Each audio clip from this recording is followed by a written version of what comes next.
gotta ask you guys have all kind of said down the line you're big fans, so who's the first person to be like, everybody getting a selfie? That wasn't me. I have a guess. I feel like They frowned on selfies. The security was very high. You had to leave your cell phone outside, and it was not like cool to take selfies. You get tackled. You try to take a selfie. You get sneaky selfies in the Batcave. You're like, look at this, it's the best. And only to your mom. Batman's the only one with pockets anyway. it's true. You could hide it in there in his utility belt. No one would ever see it. I did steal stuff from the Batcave, though. I'm going to come out and tell you guys that right now. So did Jason. We both I'm a natural-born thief, little so, things, yeah. Little things. Wait, I feel like Little now that things. you're coming Mementos. clean, what did you take? I got like a little like these little bullets with the little red cap on top of them. bat bullet. Bad bullets, and yeah, because I give it to my son. Mark Hughes from Superhero News. My question is for Ray. Your character is the only one who perceives his powers as sort of a curse instead of a blessing, really. Can you talk about how you approached Victor's changing perception of himself through the film and how that kind of reflects the team dynamic overall, moving from a lot of conflict and uncertainty toward embracing kind of this heroic destiny? Well, I think in a lot of ways, Cyborg is super reluctant to join the team because of the trauma that he's had due to his accident and the fact that he can't live a normal life the way that these other members can. He can't take off his costume and just walk the streets and assume a different identity. He's both Victor Stone and Cyborg 24/7.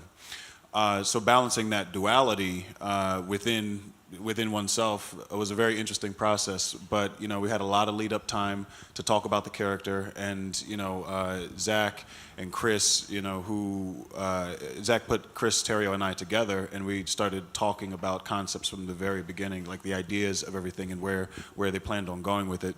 And I had a lot of lead up time into it as well. I had about a 3-year process from start to finish with this film, which was absolutely necessary because the character is super deep. He's super deep, and I think him being able to put, the negative notions aside about himself and about his powers is sort of what this is all about, and being able to become a part of a team the way he once was when he was an American football player. So I hope it resonates with the fans. I'm Brandon, comicbook.com. My question is just with having worked with both Zack Snyder and Joss Whedon, I was just wondering if you could talk a little bit about what the set was like, some of the differences, and how they kind of maintained the atmosphere on set and all that kind of stuff, and how they operated with you guys. Well, I got to address that. I mean, the movie is, Zach's DNA. Cast the movie, designed the movie. There's something that people, I think, don't understand who don't actually work on movies, which is how much of the work is done in prep. How much, the casting, the sets get built, the story is written, the ship is in essence sailing. Like I found as a director, you could maybe change 10%, 15% or something kind of on the day. So you really had Zach's ship set sail for us, and we were fortunate that when Zach was not able to continue. We got really lucky in that we got a guy who's very accomplished in his own right, and particularly in this genre, and he kind of sprinkled some of his fairy dust on our movie and finished it. And I don't think there's any way to go back to me and I look through scenes and go, that's a Joss scene, that's a Zach scene. It was more, they were both working together toward a common goal. Debbie would know better than I would certainly, but I got the sense that Joss was working from what he had discussed with Zach before he stepped in.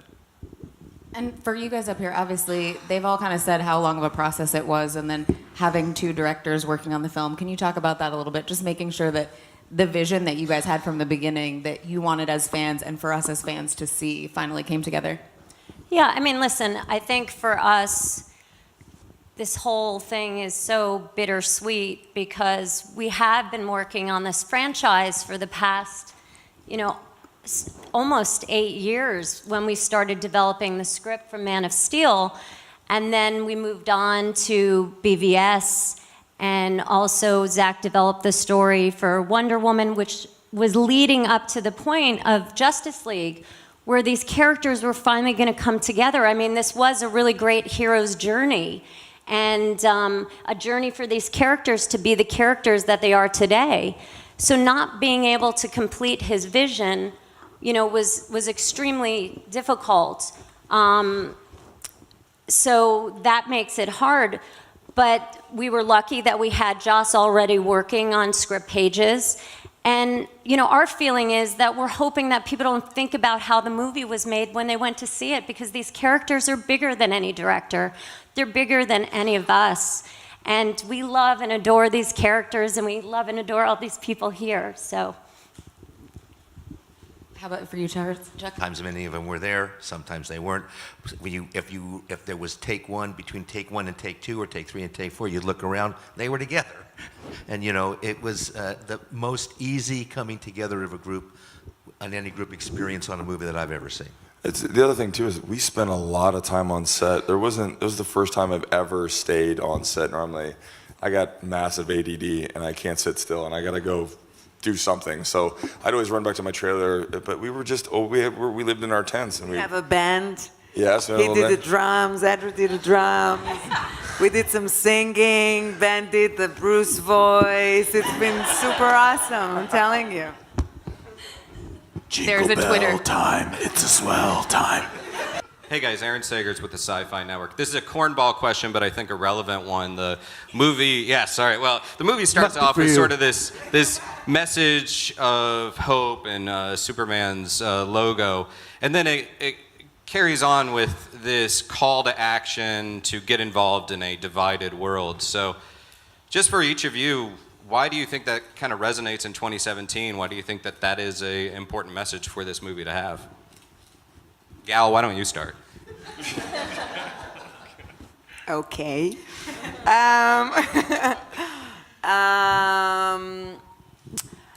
Okay, I have something. So in the real world, we don't fight monsters. We don't have aliens attacks, right? It's us creating the problem.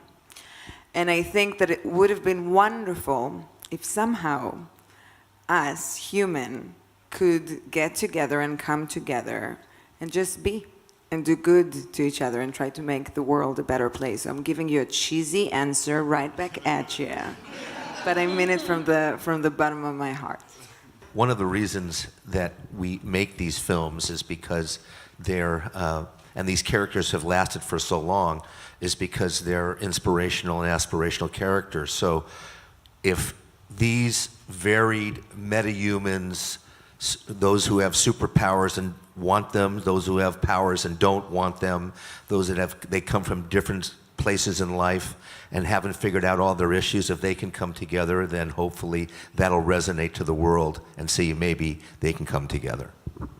Well, and I think that's the thing, at least for me, that has always been so awesome with comic books, is you can approach things that may be a little bit hard to talk about or a little bit difficult to talk about as a group and talk about them in the comics, and then you get these superheroes who are portraying that. And honestly, it's one of those things where you see it on the screen and you're like, if it makes you do anything, even a little bit more that makes you feel like a superhero, then they did their job. So yeah, and it's inspiring to see people with so much power who could go in a different direction and go toward the negative side. It's great, and it's important for us to see people with power doing good, and hopefully that'll inspire other people who have power to continue that. Rob Keys here from ScreenRant.com. This question's for Ben. Bruce has gone through a lot getting to this point and has kind of overcome and changed his perspective and succeeded in assembling these godlike beings for the greater good. But now Bruce is in a world where he sort of relies on godlike beings, maybe to fight godlike beings. How does he cope with that going forward?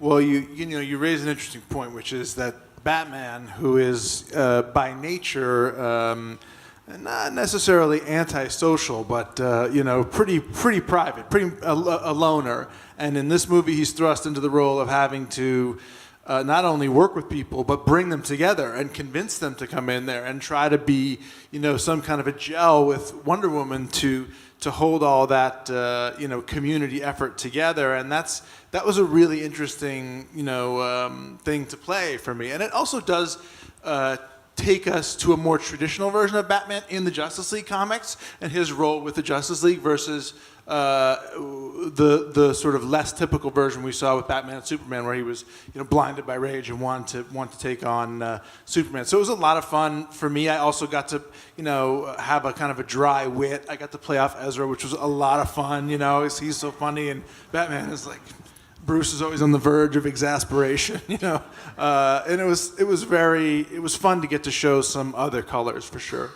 Watching the team dynamic as characters is one of my favorite things about this movie, because superheroes are all just reflections of the human psyche, human personality traits, just personified and made grander. So everyone who's watching this movie will have something they can associate with when it comes to watching each one of these performances. And everyone watching this movie is going to identify with the differences between characters and the similarities between characters as well. I think these guys really, really nailed it when it came to their interaction or their lack of interaction. And ultimately, all having their eyes on the same goal, but just having no idea how to get there, which I think a lot of viewers will be experiencing in life anyway. And these guys smashed it, knocked it out the park. And Henry looks great in dream sequences and as a corpse. True statement. Fact. Really good.